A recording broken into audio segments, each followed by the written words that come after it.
Si tu me dis que Rudy Garcia il a le niveau pour entraîner le Napoli, alors Balerdi il a le niveau pour jouer au Real Madrid. De Laurenti pense que le mec, il dépense 1 euro, il meurt. Guardiola, meilleur coach de l'histoire. C'est même pas le meilleur coach de l'histoire du Barça. Il faut arrêter avec Payet, c'est un grand joueur. Marquinhos, capitaine du PSG? Non mais arrête, il a le charisme du nuit. Raphaël Leao du Milan AC est une immense fraude. Alex Ferguson, c'est juste un Giroud qui a eu beaucoup de moyens. C'est pour ça qu'il a réussi. Elle a dit Diouf. C'était pas partie des meilleurs du foot, voilà. Si t'enlèves le championnat anglais, allemand, espagnol, italien, portugais, lituanien, la Ligue 1 c'est le meilleur championnat européen. Si là par contre je vous demande directement le prime pour votre poulain, vous le situez quand? Polo, toi tu le situes quand le prime de Pour moi il y en a deux, c'est un peu Cavani, Cavani pour moi en fait le prime de Cavani est plus long, mais pour moi celui du Wayne est plus marquant à court terme. Pour moi il y en a deux, c'est le Real. Ouais. 2008 à 2010, je crois 2 saisons en gros au Real. Ouais. Sauf que c'est un prime moins marquant parce que t'as beaucoup de monde autour. Donc c'est juste que lui en termes de stade, il plante. Et après son prime c'est sa dernière saison à Napoli, sa première à la Juve. Ok. Ouais. Donc c'est quoi? Il a claqué le record à Napoli. Et qu'il enchaîne sur la saison avec la Juve ou ouais, en fait, il n'y a pas d'adaptation, alors que, c'est vraiment, j'ai pas Nico qui va dire le contraire, mais c'est un contexte particulier, passer du Napoli à la Juve dans ces conditions-là, oui, il y avait quand même une certaine pression. Non, mais c'est clair, là-dessus. Mais en vrai, là-dessus, je veux pas alimenter le débat pour faire beau, parce que je suis absolument d'accord avec toi. C'est-à-dire que moi, je pense que le problème de Cavani, en fait, si vraiment tu t'attardes un peu sur les stats, ce qu'il est capable de faire sur le terrain, son prime, il dure quoi? Il dure 6-7 ans, parce que ces deux dernières années à Naples, il dépasse les 30 buts. Ensuite, après, il est seulement à 25 quand il arrive au PSG, mais il est ailier gauche, donc en fait, c'est monstrueux. Ensuite, il est à plus de 30 buts, 49 buts, 40 buts jusqu'en 2018. Il met encore 23 buts en 2019. Enfin, tu vois, le prime, il est très long. Et puis c'est quasiment toujours à peu près le même joueur, quoi. Donc, la durée du prime, pour moi, c'est clairement Cavani qui est devant. Après, je pense que au sommet du prime des deux joueurs, si tu fais vraiment un arrêt sur, je sais pas moi. C'est aussi ça notre débat, c'est-à-dire qu'il y a cette régularité dont on va parler et cette durée du prime, mais il y a aussi, on va dire, au max des capacités de chacun, lequel tu préfères. Donc, est-ce que au max de sa carrière, Higuaín était plus complet, on va pas se mentir. Higuaín était plus complet, mais là c'est pareil, ça reste, bon, il y a un peu côté sensibilité aussi, mais c'est ça. Mais il était meilleur, que ça soit dribble, passe, c'était peut-être un plus beau joueur avec le ballon. Et il était capable de plus faire marquer les autres, donc c'est pour ça qu'il a plus passe des. Après, pour quand même défendre Cavani, parce que là, on est quand même sur des aspects très technico-tactiques, on va pas se mentir que Cavani a des arguments, typiquement, il était bien meilleur de la tête, Higuaín, il était meilleur sur penalty. Et si tu veux élargir même à plus que ce qui construit un joueur dans son ensemble, il avait un bien meilleur mental que Higuaín, qui des fois était clairement en dessous dans les grands événements, parce que même si on se souvient, oui, parce qu'après même si beaucoup disent oui mais Cavani ratait des trucs et tout machin, ouais, mais en fait quand tu regardes les grands matchs importants où il faut qu'il soit là, il est là en fait. Il va rater contre Bastia en championnat, vas-y, ok, c'est marrant, tu vois. Et puis finalement, tu vois. Attention. En C1, il y a eu du raté. Je me souviens d'un poteau contre Chelsea, quand l'année où tu sautes contre Chelsea, où il fait l'interview 2 jours avant en disant je veux plus de responsabilité, et derrière il y a le match. Je me souviens, moi, mais c'est pas un raté. Alors, ok, il est pas. Il tape le poteau, tu te fais sortir, en fait. Moi, je me souviens d'Higuaín qu'il a fait avec le Real contre Lyon, où il dribble Lloris, et au final, ça perd.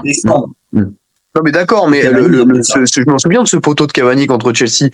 Il est pas tout seul face au but, il y a plus de temps. Non, c'est pas un immanquable, mais c'est un moment où on t'attend en fait. C'est un moment où t'attends le 9, tu vois. Je veux bien, mais moi, je me souviens d'une période où il était parfois un peu critiqué parce qu'il manquait en championnat, mais c'est encore fou parce que c'est une année où il a plus de 30 buts. Bon, bref. Mais c'est là où il claque son match contre le Barça, tu vois, le match aller de la remontada, où en fait il est monstrueux, il a pas énormément d'occasions telles quelles, mais à chaque fois il est tranchant. Enfin, je trouve que dans les très gros moments, les moments importants, alors ok, peut-être Chelsea si tu veux, mais il a toujours été monstrueux en Coupe du Monde quand faut porter l'Uruguay, etc. Et puis après, évidemment, si on élargit, mais ça, j'ai commencé un peu à en parler tout à l'heure, en termes d'aura, de ce qu'il dégage. On va dire, ça nous fait une passe D, ça va nous faire une passe D sur l'importance dans l'équipe. Donc là, on rentre vraiment dans les. Très clairement, pour moi, là-dessus, il y a pas photo. C'est-à-dire que là où il peut y avoir parfois des débats, etc. Là, c'est pour moi un des seuls arguments, que ce soit en termes d'aura et d'héritage. C'est le seul où il peut pas y avoir de débat, parce que même on va me dire ouais, mais Higuaín, ce qu'il fait au Napoli, il marque, etc. Oui, mais il gâche tout en allant à la Juve. Il gâche tout, et en fait il entache. Attention, parce que là il y a une notion sentimentale. Là tu fais rentrer une notion sentimentale. Non, mais je comprends. Je comprends. Non, mais attention, mais on est tous, on est fan de foot, donc forcément le côté sentimental, on l'a tous plus ou moins. Mais attention, le côté il gâche tout parce que il part, et de cette manière-là, ça c'est, on va dire, le côté un peu sentimental, parce que actuel, on l'a dit tout à l'heure, il est sur une saison monstrueuse, et derrière il enchaîne avec une saison de très haut niveau. Tu vois, donc. Mais quand je parle d'aura, alors. Là, oui, je suis d'accord. Encore une fois, mais même aura héritage. On va enlever le fait complètement que effectivement je sois supporter du Napoli, parce qu'en fait, tu peux parler à tout, on va dire, tu prends plein de gens qui sont neutres, qui sont juste suiveurs de foot, d'accord, acharnés. Tu vas leur demander, ils vont répondre la même chose que moi. Pourquoi? Parce que les gens, dans le foot, alors peut-être les nouvelles générations un peu moins, mais moi j'y crois moyennement à cette théorie, mais les gens, ils ont un affect particulier vis-à-vis des histoires que le football raconte. Tu vois. Et ce qui s'est passé avec Higuaín, ça a un peu saoulé tout le monde dans l'univers foot, en mode, c'est nul ce qu'il fait, il était en train de faire un truc de fou avec le Napoli, il allait peut-être aller vers le titre avec eux, et il les trahit. Et les traîtres dans le milieu du football, on a beaucoup de mal, tu vois. Et je te jure que ça, même, alors, ok, je suis supporter du Napoli, mais pour plein de gens, il a entaché complètement son droit et son héritage qu'il avait eu au Napoli. Et bien sûr.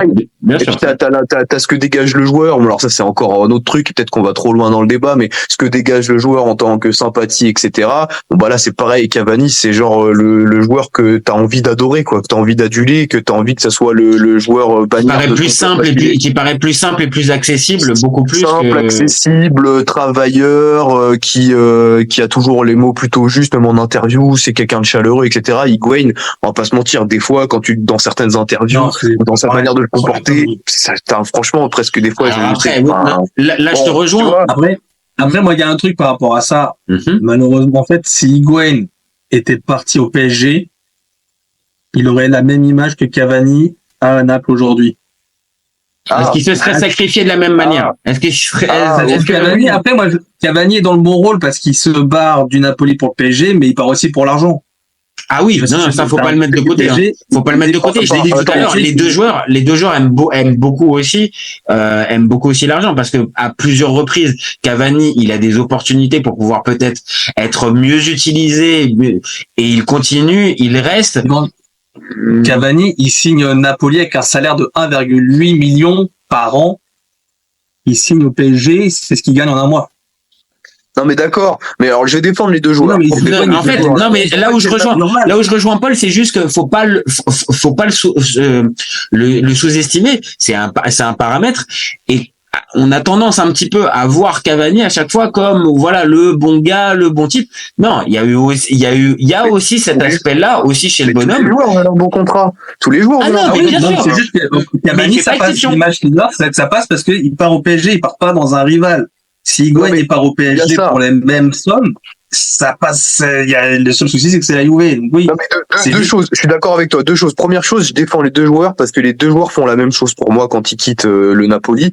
C'est que tout simplement, ils vont dans un autre club, quand même, qui est censé être un poil au-dessus pour gagner des trophées. Higuaín le fait un peu par facilité parce qu'il se dit, je peux peut-être certainement le faire avec le Napoli, mais avec la Juve, ce sera plus simple. Et le Cavani se dit un peu pareil. J'aurai des trophées nationaux et potentiellement Ligue des Champions. Donc les deux, ils y vont, je pense, on ne saura pas parce qu'on n'est pas dans la tête des joueurs, mais je pense qu'ils vont surtout dans une idée de gagner des trophées, gagner plus d'argent, ok si tu veux, mais il y a ça aussi.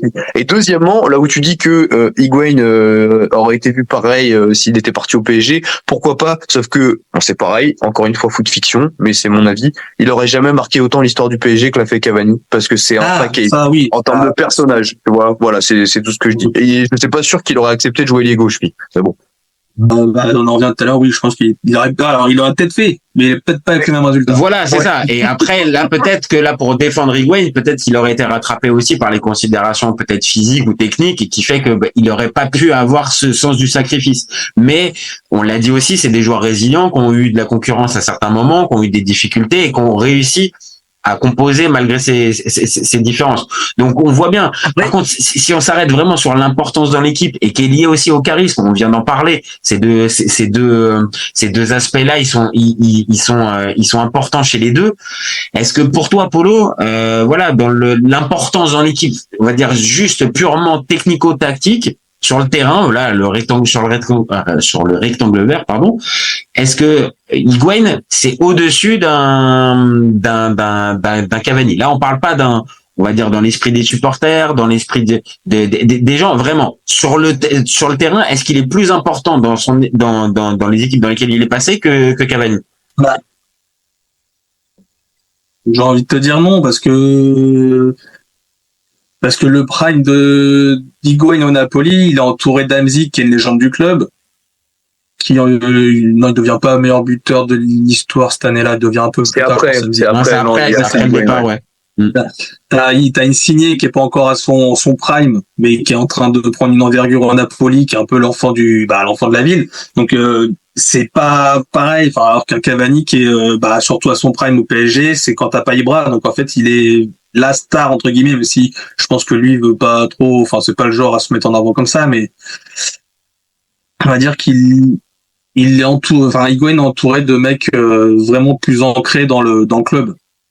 Donc c'est la star sur le terrain, on va dire. Mais il y a des mecs qui prennent une envergure de Hamsik capitaine et un mec qui était là depuis un moment. Ouais, donc.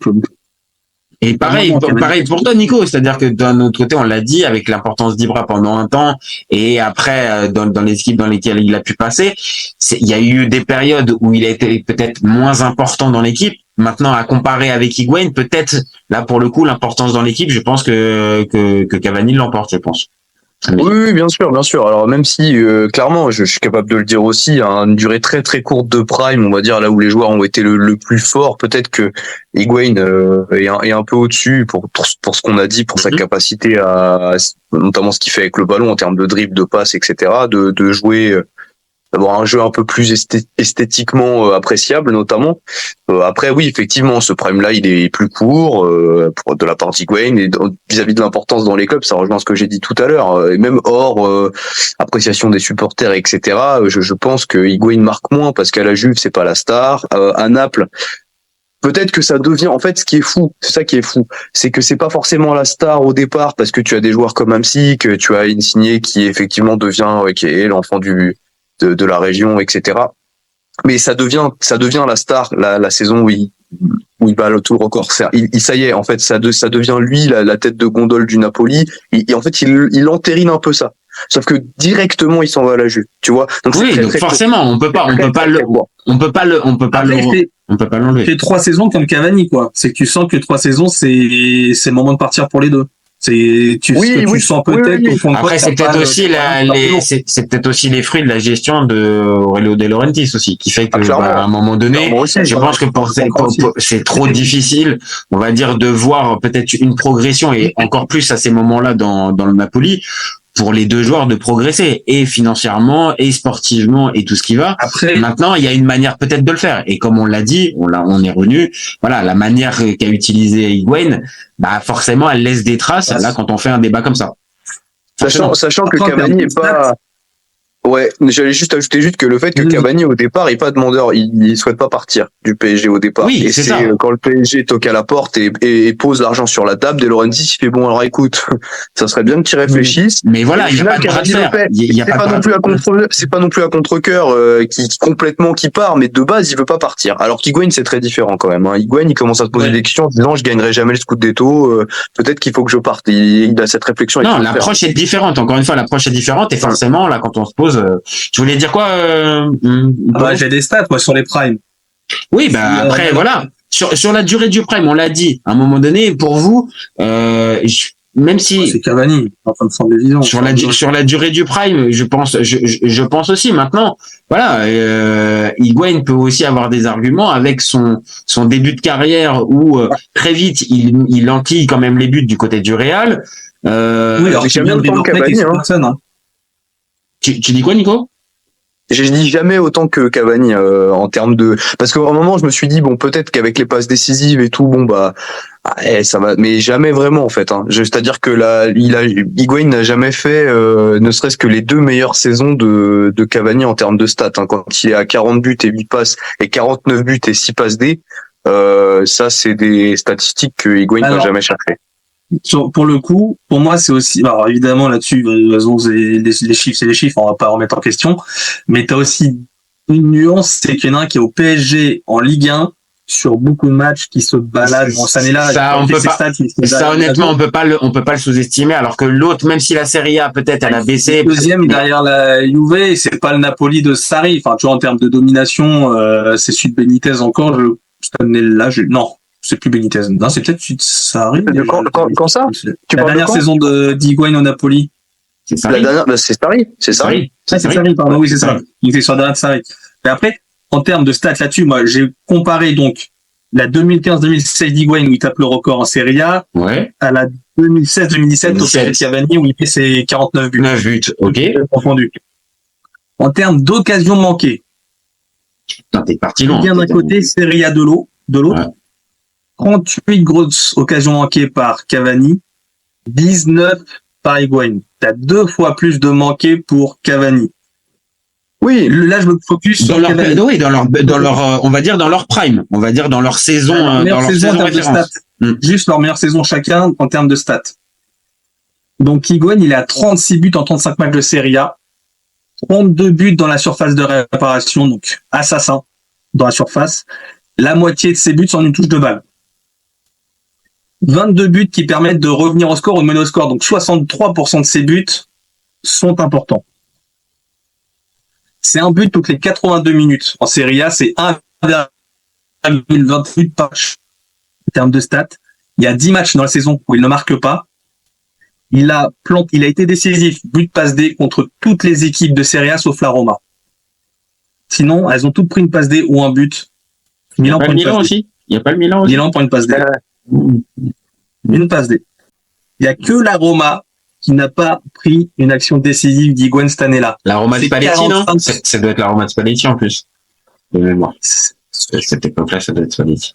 Bref, non, c'est un détail. Et je termine juste avec... Ah ouais, là, tu nous as fait Octapaolo. Hein. Là, tu nous as fait Octapaolo. 45% des buts du Napoli, c'est Higuaín qui les met en Serie A. Non, mais oui. Ça, c'est, non, ça, c'est vrai. Non, mais ça, c'est certain, hein. Là, faut être très clair. Il est très important. Et même il met le deuxième meilleur buteur du championnat à de 17 buts. Oui, deuxième, ok. Dybala, 19 buts. Il met la moitié des buts de Dybala. Ouais, non, il met plus de la moitié. Dybala, il met que la moitié des buts de Higuaín.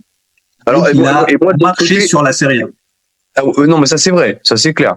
Mais après, pour défendre quand même le bilan de Cavani, parce qu'on dit que c'est de la Ligue 1, etc., les statistiques de Cavani à cette époque-là en Ligue des Champions, c'est des stats qu'Higuaín n'a jamais eu, même avec la Juve. Notamment l'année où en C1, il met 8 buts en 8 matchs, il met 8 buts, une passe D en 8 matchs en 2016-2017, et il met mais tu l'as dit tout à l'heure. Une passe décisive en 8 matchs en 2017. Tu l'as dit tout à l'heure, c'est que Higuaín à la Juve, c'est un complément, c'est pas la star, tu vois, comme Cavani. C'est que c'est deux façons de faire aussi. Et après, le problème, c'est ce que je disais tout à l'heure, c'est que pour moi, les buts de Cavani en Ligue des Champions sont moins marquants que ceux d'Higuaín en Ligue des Champions, en termes d'impact et en termes de moment où ils sont inscrits. Ouais, peut-être un poil, et encore, franchement, Cavani, le but du 4-0 contre le Barça, il est marquant. Alors oui, ouais, mais au final, il y a le match retour. Le match retour, il marque aussi, hein. Sur le match retour.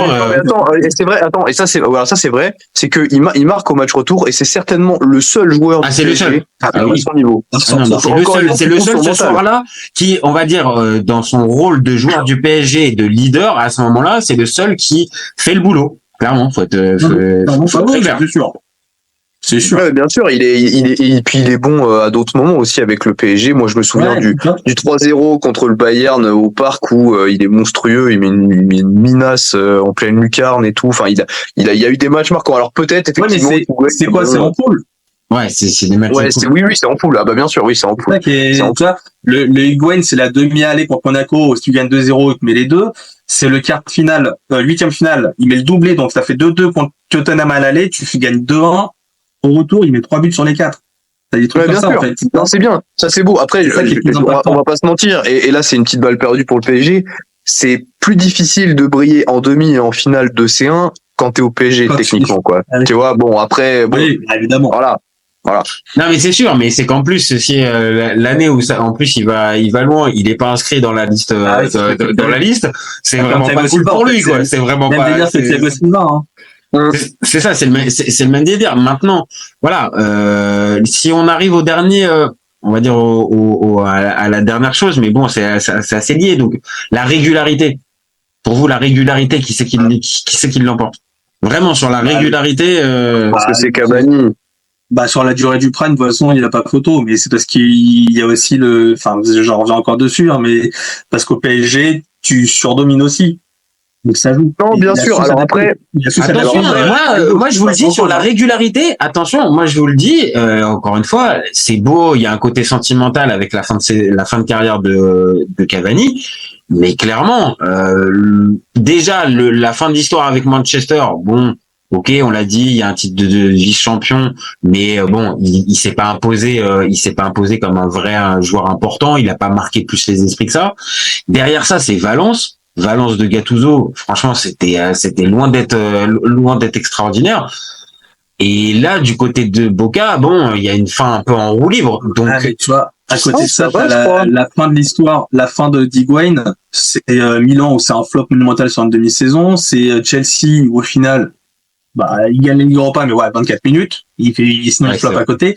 Oui, c'est vrai. C'est vrai que la fin pour Higuain n'est pas. La dernière saison à la Juve, c'est vraiment un complément c'est vraiment l'ère Higuain qui est dépassé. Sa dernière saison, c'est Ronaldo. Oui, bien sûr, et ça sent que moi, j'avoue, oui. Ça sent, je vais défendre un petit peu Cavani parce que, alors, effectivement, à partir de Manchester United, on est sur une fin de carrière.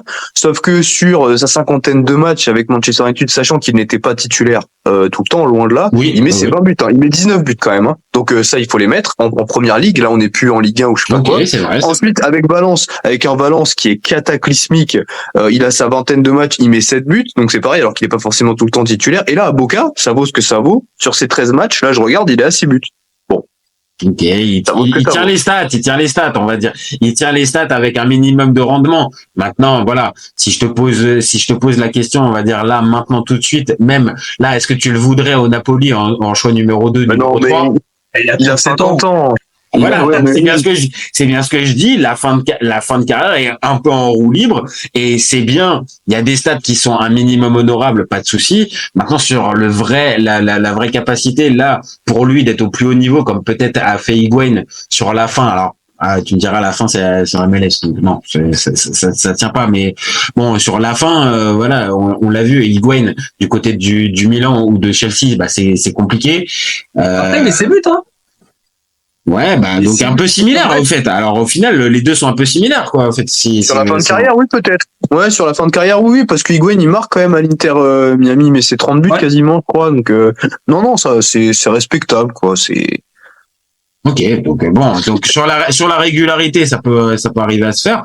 Donc au final, bon, je vais pas vous reposer la question de savoir si vous allez toujours défendre votre poulain. En fait, pour moi, il y a deux choses. C'est que moi, s'il faut parler d'un prime sur la durée, je mets Cavani devant tous les jours. Mm-hmm. S'il faut parler d'un prime où c'est un pic de 1-2 saisons, où c'est vraiment, tu dis là. C'est maintenant, tout de suite. Pour moi, Higuain, il m'a fait plus grosse impression de par les stats et de par l'endroit où il était quand il le fait aussi. Avec, sans dénigrer le Napoli, c'est que d'un côté, Cavani, il a Thiago Motta, Verratti, Di Maria avec lui. Attention, Nico, bouche les oreilles. De l'autre côté, c'est Insigne qui est pas encore à son prime, c'est Gabbiadini, c'est Haaland, c'est Hamzik. Voilà, tout le respect que j'ai pour eux. On n'est pas sur la même envergure. Oh non, alors ouais, je suis pas ouais. Alors là, je suis pas trop d'accord parce que l'équipe. Oh, pas la même envergure là, ouais. Je pense qu'elle était. C'était un vol de trop. Franchement, Je sais que c'est dur, mais c'est l'année où donc c'est une des meilleures années de Sarri en plus certainement là où il met ses 36 buts.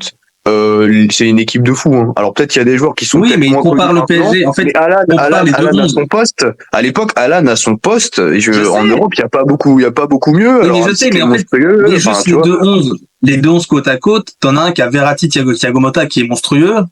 L'autre, je suis désolé, c'est que j'aime beaucoup le Alan, le Jorginho, le Hamzik. C'est un superbe trio au milieu de terrain. Mais tu mets le 11 du PSG, le 11 du Napoli côte à côte, je pense que tu vas d'un côté. Oui, certainement. Et encore, tu sais quoi? Alors ça c'est pareil, on est encore sur du football fiction, mais j'aurais adoré voir un match entre ces deux équipes à cette époque-là, parce que ça aurait été très certainement. Ça aurait pu. Maintenant, là où on va dire, je vais trancher. Je pense que Polo a raison là-dessus, c'est-à-dire que l'environnement et tu le sais, t'es bien placé pour savoir aussi que même si le PSG peut être un club où t'ouvris, Napoli c'est peut-être x2, x10, x50 et que on va dire cet encadrement et ces joueurs-là, oui, peut-être que sportivement sur un match ou deux ça peut le faire. Maintenant sur 38, je pense que c'est meilleur du côté du PSG à cette époque-là. Maintenant, oui, mais alors tout dépend. Je suis d'accord. De toute façon, quand tu regardes le prix des joueurs, leur salaire, etc. De toute façon, oui, ça penche PSG tous les jours, d'accord. Mais tout dépend de ce qu'on veut démontrer en disant ça. Parce que si ce qu'on veut démontrer, c'est de toute façon Cavani c'était plus simple parce qu'il avait des plus grands joueurs autour de lui. Pas forcément. C'est juste non, c'est pas forcément. Mais ça joue. Pour moi, en fait, là pour le coup, les 36 buts d'Higuaín en Serie A ont plus d'impact que les 35 buts de Cavani en Ligue 1 cette année-là. Peut-être, mais je sais pas. Encore une fois, c'est compliqué parce que en termes de qualité de c'est sensibilité. Hein. D'accord, c'est une sensibilité, mais je vais te dire. Alors, on va élargir le débat d'une autre manière.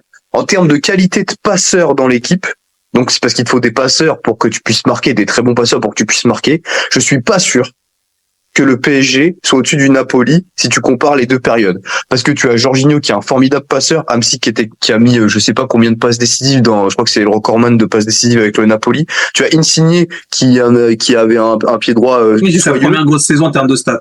Insigne. Donc voilà, t'as Cailleron qui, même si c'était un peu plus stéréotypé, avait énormément de passes décisives, même si c'était souvent je cours tout droit et je fais une passe D en retrait. Mais bon, ça c'est des passes que les neufs adorent. Donc en termes de passeur ayant la capacité de te faire briller, je suis pas persuadé que le Napoli ce soit en dessous du PSG sur cette époque-là en comparaison. Ok, tu rajoutes la notion de passeur qui te fait briller. Ça, j'avoue que ça peut peut-être s'entendre. Après, encore une fois, c'est une question de sensibilité aussi. Hein. Oui, voilà. Après, là, on est sur du détail. Hein. Et c'est du football fiction, comme tu as dit. Après, on pourra jamais savoir. Mais voilà, dans l'ensemble. Donc, avant de terminer, comme on a dit au début, ça reste deux assassins dans la surface. Voilà, oui. On parle de mecs qui plantent. Hein, Bon, donc là, je vais vous poser la dernière question du débat. Si vous deviez prendre, on va dire, une caractéristique ou un atout chez votre adversaire, donc chez Cavani, qu'est-ce que vous prendriez d'Higuaín, et chez Higuaín, qu'est-ce que vous prendriez de Cavani? Je pense qu'Higuaín qui prend à Cavani, c'est simple, c'est le mental. Hein. Ouais. Ok. Le capacité à se combattre sur le terrain, c'est évident. Et pour toi, Nico, qu'est-ce que tu prendrais chez Higuaín pour Cavani? Je dirais la finesse balle au pied, c'est-à-dire passe. Et même si Cavani a une période où il tentait beaucoup plus de choses au niveau des dribbles et où il était quand même bien meilleur que ce qu'on a dépeint un peu plus tard, je pense que Higuaín était un peu au-dessus. Donc c'est ça, la qualité balle au pied, on va dire, passe, dribble un petit peu. Ok. Bon, et ben merci les copains. D'avoir participé à son prime Tu choisis qui. Je vous repose pas donc encore une fois la question. Même si vous avez été quand même assez nuancé pendant tout ce débat, vous avez défendu votre poulain, mais vous avez concédé aussi pas mal de choses. Donc on va ouvert. Voilà. Mon objectif. Voilà, c'est resté. Non, mais parce que tu avais commencé le débat de manière très offensive. Et oui, bon. après pour les caméras. Voilà. Pour les caméras. Ok. Il y avait un petit jeu de rôle. Ok, pas de problème. Donc merci les copains, merci d'avoir participé. Et puis nous on se retrouve très vite pour un nouvel épisode. Dites-nous en commentaire si vous êtes plutôt de la team Cavani ou plutôt de la team Higuaín. N'hésitez pas à commenter, liker et partager. Et vous gardez en tête qu'OFC Copains, on est ouvert toute l'année. Ciao les copains. Ciao. Salut. Si tu lui enlèves la vitesse, Vinicius est un joueur moyen. Mbappé là pour les pépettes et pas forcément pour la compète. Si tu me dis que Rudy Garcia il a le niveau pour entraîner le Napoli, alors Balerdi il a le niveau pour jouer au Real Madrid. Raphaël Leao du Milan AC est une immense fraude. Deschamps est jamais aussi bon que quand il fait du Deschamps, de la rigueur. Le débat qui est le meilleur entre Messi et Maradona, alors qu'on sait tous que le meilleur 10 argentin c'est Riquelme. Après, moi, je conseille aucun joueur au PSG déjà de base. Et Laurent qui pense que le mec, il dépense 1 euro, il meurt. Pour l'euro, il est blessé, je sais pas. T'as pas Griezmann et c'est pas si sur un sort. Je suis d'accord. Alex Ferguson, c'est juste un Giroud qui a eu beaucoup de moyens. C'est pour ça qu'il a réussi. C'est quand même pas de ma faute si je préfère Ronaldinho à Zidane. Marquinhos, capitaine du PSG. Non mais arrête, il a le charisme d'une huître. Gros problème avec ce joueur, je le déteste. Avec un joueur comme Nainggolan, la Belgique sortait la France en 2018. Et la Didio ne fait pas partie des meilleurs du football. À son prime, je te confirme que Hatem Ben Arfa n'a rien à envier à Lionel Messi. Entre un choc de Ligue 1 et un choc de MLS, je regarde la MLS. Je trouve que la feinte est grillée quand même, tu vois. J'ai pas peur de dire que Bounassar, à son prime, il avait 4 cafous dans chaque orteil. Guardiola, meilleur coach de l'histoire, c'est même pas le meilleur coach de l'histoire du Barça. Mais il faut arrêter avec Payet, c'est un grand joueur. Si t'enlèves le championnat anglais, allemand, espagnol, italien, portugais, lituanien, la Ligue 1 c'est le meilleur championnat européen. Heureusement, il y en a un avec un style différent, Diego Simeone. Cet été, il y avait encore des mecs pour dire que Mourinho, c'était l'entraîneur parfait pour le PSG. D'un moment, faut arrêter d'avoir un temps de retard. Merci pour les travaux, Kylian. Maintenant, tu peux aller au Real. Pour moi, Giroud est un meilleur neuf que Benzema. Pour moi, Neymar, je suis désolé, mais c'est vraiment le meilleur joueur du monde de poker. Totti, pour moi, c'est un meilleur joueur qu'Alessandro Del Piero. En 2023, j'ai plus confiance en Franck Hez que Max Allegri.